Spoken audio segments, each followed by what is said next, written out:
Why have I quit my job? Why have I, bought a van? And why am I going to drive around the country? Well, I'm passionate about the idea that you need to be heard. And I want to stitch these stories together across the states. We're going to find the commonalities. And it's going to be really an amazing experience. And I look forward to you joining me on the jar.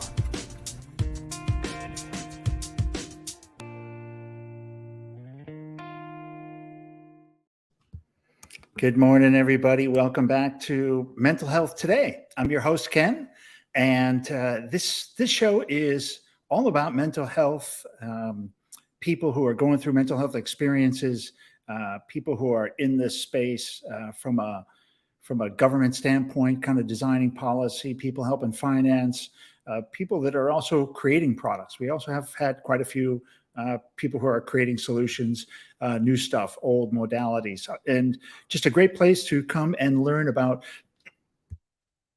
what's happening in the mental health space and to get a great education. Sponsored by the JAR Foundation.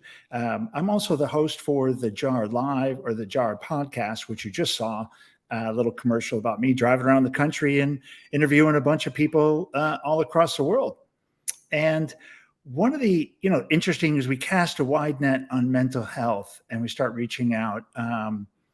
It's very interesting to see the stories that come out and what roles different people are playing in the space and how mental health is kind of playing a role in their life and how those two sometimes have some synchronicity. Lois, our next guest, tell us all about it. Welcome to the show. Thanks for being a guest. And I'll just give you back the microphone and let you kind of tell your little backstory and run with it. Thank you, Ken. I'm delighted to be here. I am, as you said, Lois Letchford. I'm the author of the book Reverse to Memoir, which is a story of education and an inspirational story of education. I'm an educator, a private tutor, and a speaker. But I wanted to talk about mental health because it's really tough. But it comes from a story. And the story began when my second son went to school in 1994.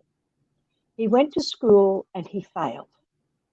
He wet his pants, he bit his fingernails, and me, mother, sent him to school every single day.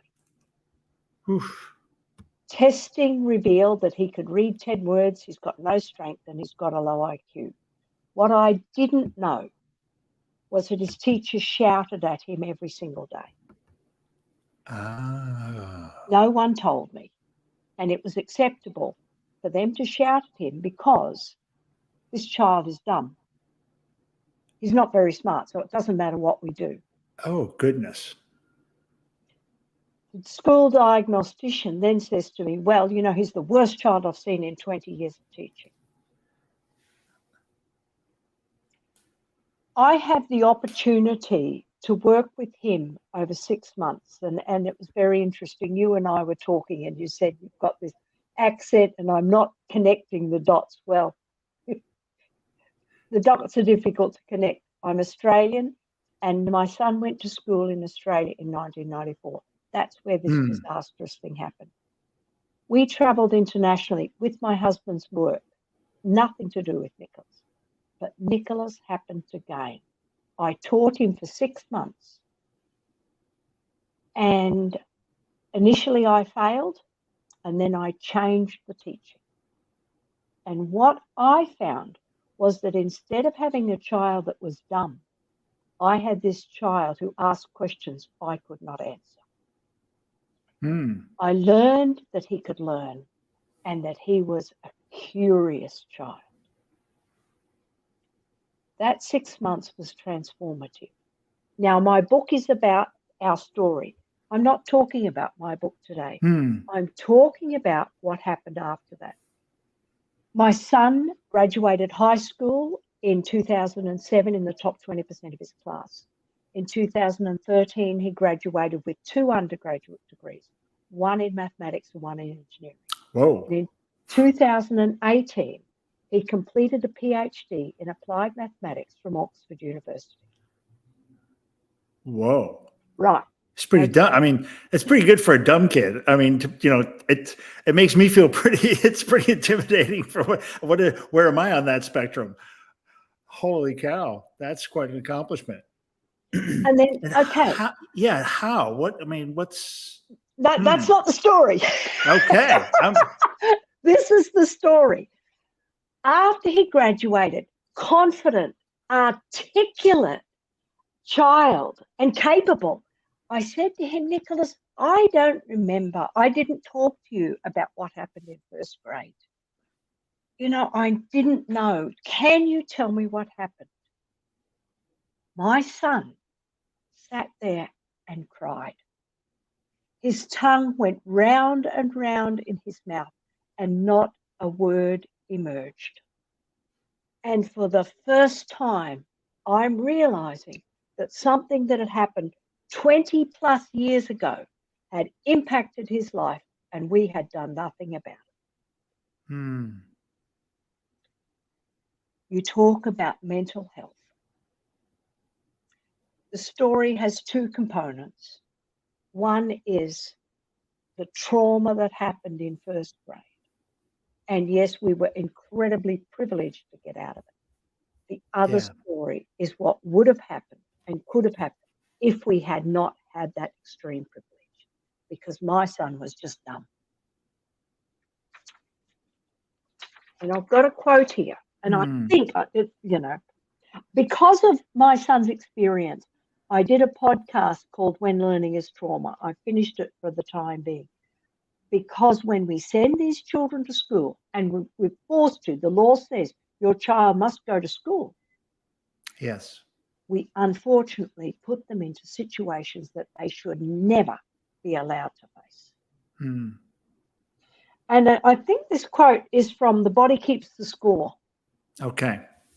And it says, current experiences that have similar emotional qualities to our past experiences are often linked in the mind. Loss connects to prior loss through brain cell networks, holding past memories, emotions, physical sensations, and beliefs. In 1 second, we can go from feeling like a competent adult to feeling like the young child re-experiencing loss. Subjectivity, we feel like the trauma is happening all over again, even though it's only a memory. It's a real thing. It sounds like that's what happened to your son at that moment. That's spot exactly on. what happened. Yeah. What else do I need to say? Yeah. And was he able to eventually kind of articulate what happened? Like what he went through? Not to me. Not wow. to me. He has since, he is married. He has got this incredible wife who is so supportive, and he has been in therapy since. Yeah. And that has been transformative. And the positive, the other side of that was that I knew grade 1 was horrendous, but when he and I learned together the year after, I said, Nicholas, tell me about that. And he laughed and he said, I remember the poems you wrote for me. And he named the poems, Windmill on the Hill and other poems that I wrote for him. And he said the mapping, because I taught him about world mapping. He said the mapping taught me to love learning, and I never want to stop learning. And then he started giggling. And he said, you wrote a poem about a witch's spell. I said, I did, Nicholas, I did. And he said, it was just so funny. I don't remember what it was, but I just remember it being hilarious. So we have two emotions here. One is the failure that occurred, that we hadn't dealt with. And the other is the change that transformed the learning from horrific to hilarious. Too funny. mental health we've got to stop the failure happening that traumatizes our children for life. It really That's is for my life. story. Yeah. I love it. But how, I mean, I think, school is, like you said, you can homeschool in America. We got choice in America on that. You can keep your kids home for schooling. And I think there's going to be versions of that coming out where you can Yes. use the facilities, you can be part of the sports or music or art. Yeah. But the core subjects you can, you don't have to go to class for. Yeah. You can learn and Yeah. certify outside of class, which makes a whole lot of sense, Yeah. especially after what we went through with COVID. Yes. Now we can find out that we can probably educate differently, just like work. So, Yes. I mean, that might be one approach. What are going to be some of the innovations, or what are some of the things you can do? I hate to say you got to protect the kids, but that's what it is. How do you ensure that it's an open environment? You know what I mean? So what's your ideas? What are you thinking about? How do you manifest this into something? My personal story was the timing was really difficult because I had 3 sons and he was the second one. So I had a younger son at home. And when I taught him the next year, I had my parents-in-law deal with the 3-year-old because Nicholas has auditory processing difficulties and he needed a quiet space to learn. And without that, there was an enormous struggle. He wouldn't concentrate. And we very quickly blame the child rather than changing the circumstances. So we've got to find circumstances that work for the child, which is, sometimes we can do, sometimes we can't. Families need a lot more support to even teach children who were as challenging as Nicholas. Now, Nicholas, on a scale of 1 to 100, sits on the 2nd percentile.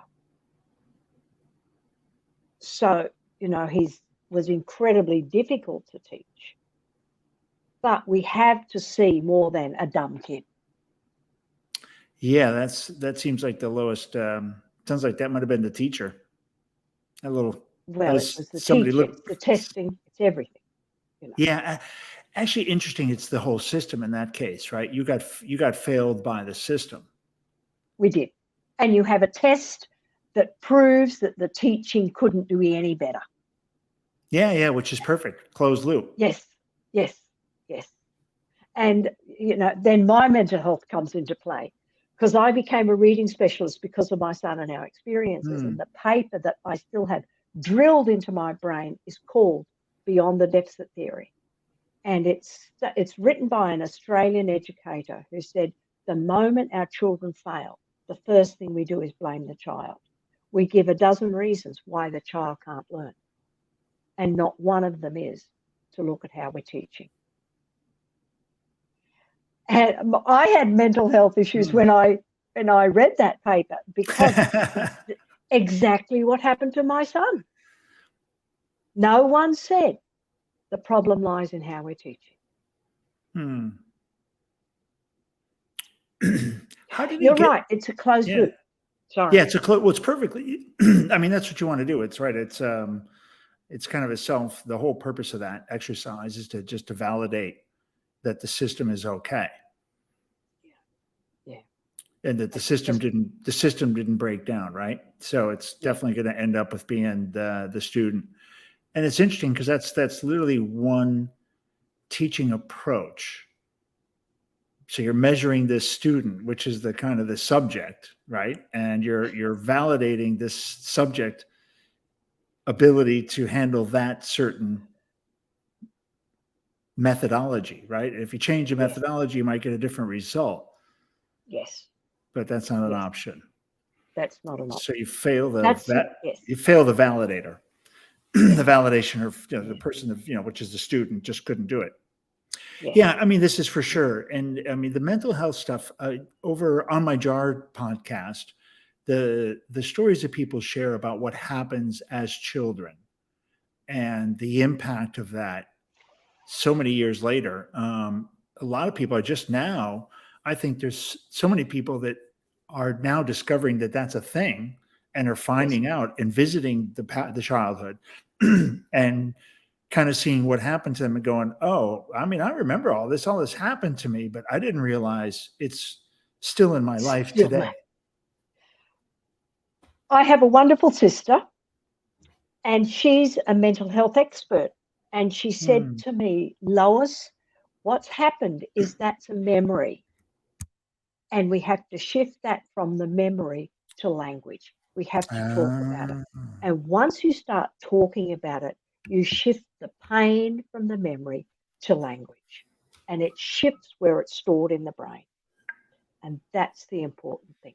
But I think talking to it with a therapist is better. That it might be more effective than just talking. I'm not sure.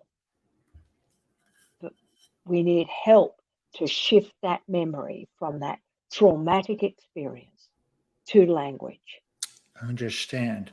I never knew that. See, now I've always, in my own mind, hard to reconcile picking at an old memory like a scab and not letting it, not that it's going to heal by itself, but you can treat it well enough, and it's not, why do I want to pick at something like that over and over again?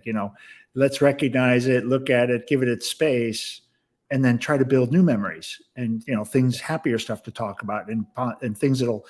So, but if the purpose is to turn the event or to turn the trauma out of the memory of muscle memory and out of the body's memory by switching it and transforming it into language, that's an interesting. Okay, then that explains to me. I can totally accept that as being the logic. The logic, and then it's no longer something that's like a thorn in your brain all the time. And that's what we wanting to do. Again, there's two components. One, I never want that memory. That memory should never have been formed had the teaching been effective and there had been a thought, this isn't an acceptable way to teach that child. Yeah, or he's just not right for this stream. I mean, this particular stream is meant for the 80 percentile of people, right? It's going to handle 80% of people in the community can come in here and they can get through here reasonably well. Some of them easier than others, but the next 20% we got to have, and most of those can probably be taken care of by another stream, just a little slightly different. And then you're going to have probably kids like your son, which need more one-on-one, a little bit more deeper evaluation, how to reach them. Yeah. I mean, that should be it's kind of surprising that seems like we've just solved how to teach in about 15 minutes or 5 minutes. Yeah. And to value that child, to value our 6 and 7-year-olds and say, instead of saying that kid's dumb, my approach is to say, that child is a future rocket scientist. How am I going to teach them? I mean, Elon Musk is, you listen to Elon Musk, I don't know what he was like when he was 5 or 7, but he would have been, I would have guessed, slightly awkward. I mean, he's on the spectrum. Yes. He's got a very interesting cadence to his speaking. And it's a little off-putting to me when I first started listening to him. But once I got in his rhythm and understood how he thinks and speaks and how he's like, the gears are grinding, then I can get into the Elon, like there's literally a way to listen to him speak. Otherwise he will drive you a little bit bananas. But I would imagine when he was a kid, thank God he had some smart parents. Otherwise he wouldn't be who he is. Yeah.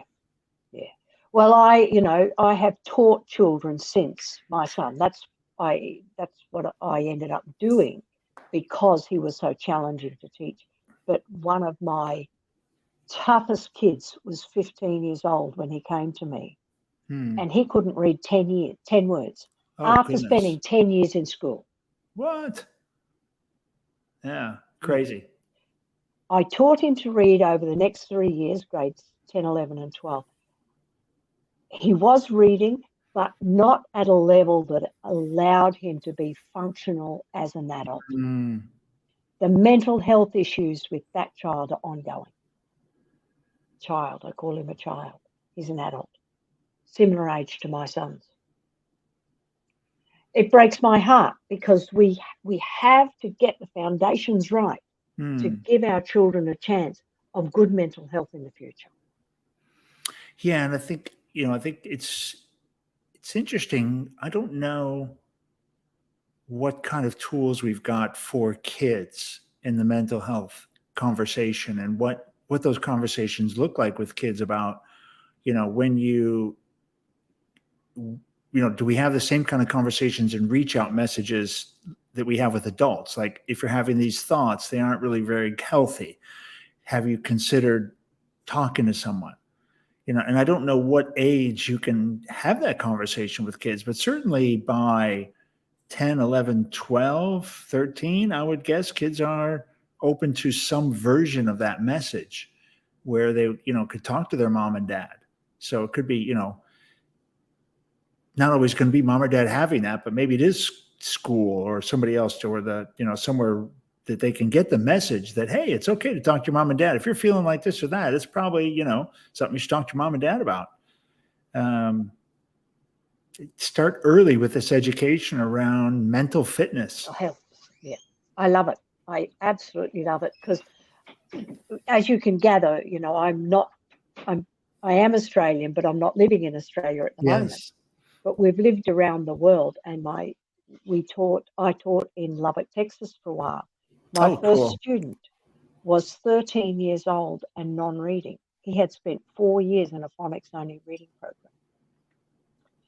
And he said to me, he didn't say to me, but afterwards he said to me, I didn't think you would ever be able to teach me. I didn't think I was teachable. And goodness good God, that's so sad. That's the message we give our children. You are unteachable. And instead of you are unteachable, the message should be just like what you're saying. How are you feeling doing this program? We have IEP meetings after IEP meeting to have these children meet targets that are irrelevant, instead of saying, is this working? Is this not working? It's not working. He's been there for 2 years. He's made no progress. Get him out. Yeah, that's true. Get him out. Yeah, that's provide something else. Is it my kids were very fortunate. We had a good when they were going to school. My youngest, it's not that long ago. But more than 10 years, something. And she was coming home from class. She had a math class, and there were times when she struggled in school. When she was younger, she really did struggle. And I think the learning environment, not socially, because she's socially okay, but it was just hard to get it in, right, and absorb it in this math class. Mm-hmm. And she was coming home, and she was basically punting in the class. I'm sure she was just there, just taking whatever notes, the bare brain power she would exert, because her and the teacher just did not jive. Yeah. And she'd come home, and she found like 2 or 3 people on YouTube. There were these teachers who could explain it. And she was kind of saying, telling me, oh, the way this person, I just totally get it right away. Yeah. As soon as the way they say it, I understand. And then I go in, and it's like, this guy's talking Chinese. Yeah. And I don't speak any Chinese. And he's talking English and math, but I don't understand anything he's saying. And then I get to this guy, and it's like baby language. And he continues to talk Chinese. So there's a gap between what the child is learning and what the teacher is teaching. And there's no gap in between. I mean, your daughter was incredibly lucky that she lives in the day and age that we do. Yes. Oh. And that she could go and she knew she could go and use these resources. Yeah. Solving her own problem. Interesting. You have internet and access to all of these things. Yeah. Does everyone else? Or do they get told? What's the message they're being told? Well, you're just not doing enough work. Well, why didn't you do that homework and repeat the 2,000 problems that I asked you to do last night? That I spoke when I gave in Chinese, you didn't understand it. Yes, yes, yes. And you just didn't do enough work. The whole scenario of teaching and learning is fascinating to me. But, to even give your daughter or give children an option when you're not learning it this way, let's find another way around it. It's not your fault. The problem lies in how that message is coming to you. Yeah. Yeah. I think that's the bottom line. It's really all about it's communication and then the methodology that they're using. And Yes. like I said, a lot of people, if it's a good teacher, if the curriculum's well done and you have a good teacher, you're gonna satisfy 80% of the people to a high enough level. 80% up to 80% proficiency. You're gonna get the message through. But those are not always easy. Getting a good curriculum, not as easy as you think. And finding good teachers, very hard. Not as easy as that. Yeah, And very hard. allowing the child to put their hand up and say, I'm not getting it. Yeah. And to not blame, to say, the teacher has to say, what else do I have to do? And that's my role as a teacher when I get children who are struggling. What have they got? What have they missed? What do I have to do?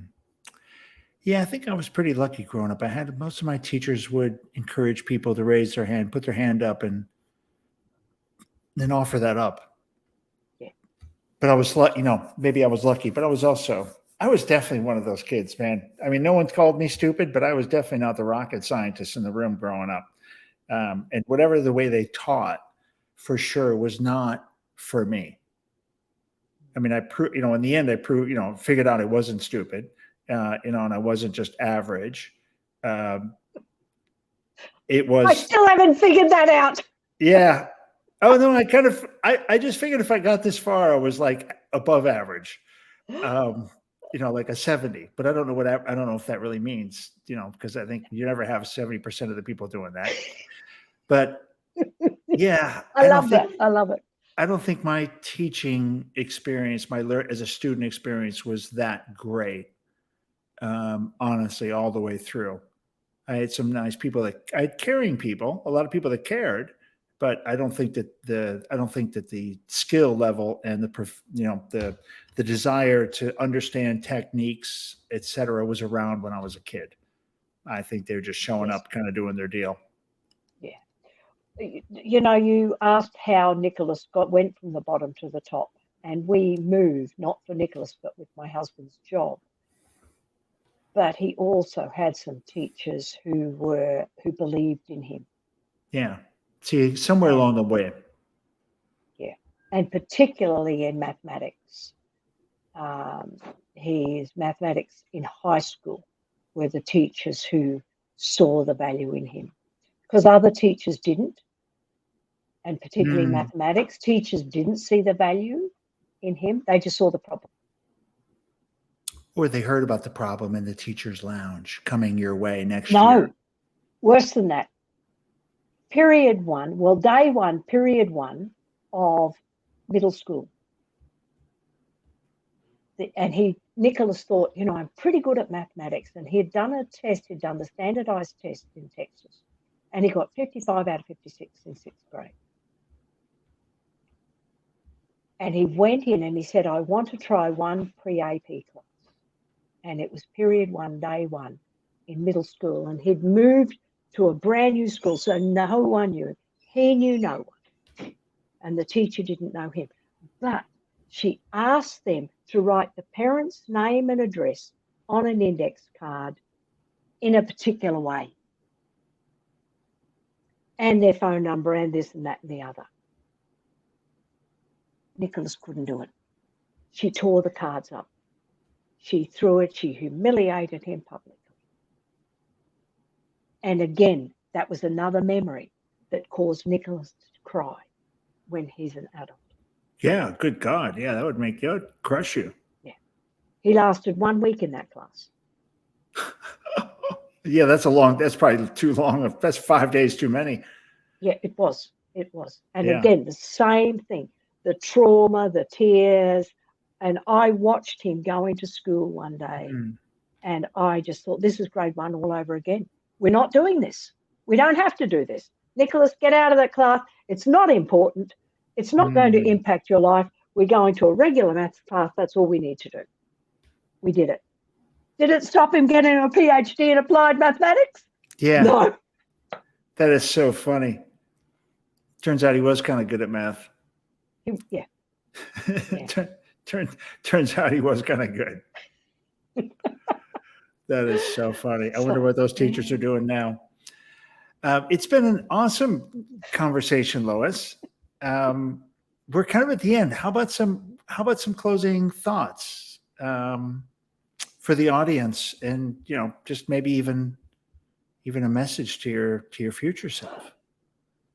A message to my future self, that's a tough one. But to parents, when our children are struggling, believe in that little child and know we're building a foundation for life. We're not getting them through the year, but a foundation and memories for life.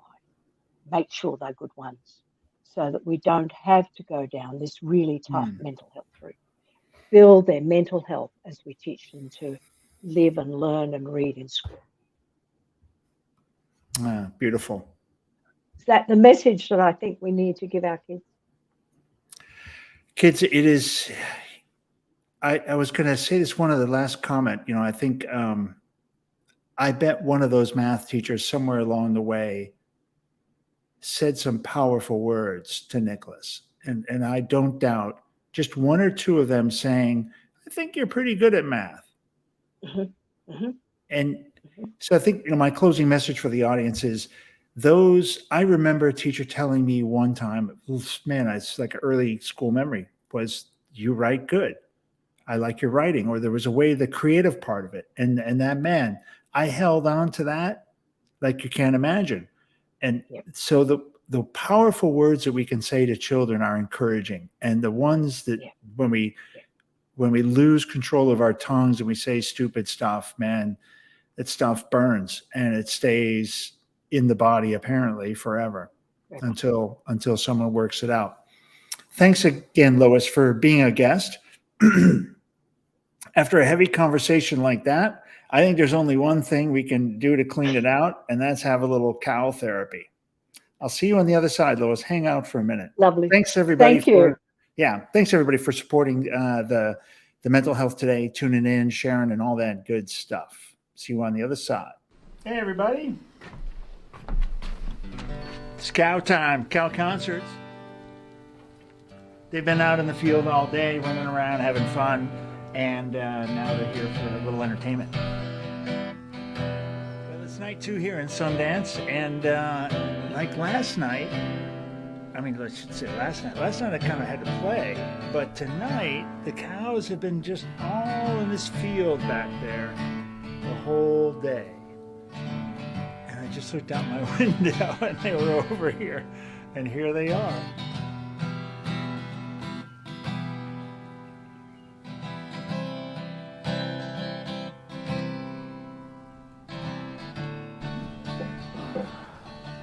Concert's over.